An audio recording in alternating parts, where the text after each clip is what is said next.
مثلا برچی کسی داره مواجه میشه. چرا چیزی بهم پیام نمیده؟ گذاشتم ماریجوانا دیگه. اینکه درصد اتیلش بالای $43 تازه ازم میخرن.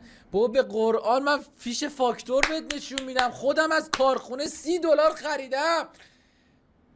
حاشیه سودش به قرآن کمه. پیشنهادی $38، یعنی مثلا کمه به قرآن، نمیارزه، در نمیاد. ببینم حاجی یه خورده دیگه صبر میکنم خریدار پیدا نشه. نیومده هیچ کی. یعنی دارم من دارم بهمن سیگار بهمن میفروشم.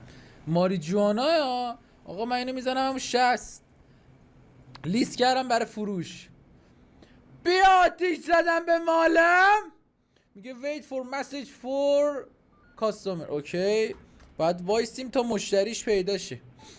ببینیم کسی مسیج داده. نه آقا من جنسم اعلاه. $38 واقعا کم بود. $60 حالا دیگه 60. بابا یک دوستمون $120 داده بود برای یه پک ماریجوانا دیگه. شما اینجا چرا اینجوریه؟ این شهره اینجا اینم که خریدم و بریم اینجا ببینم.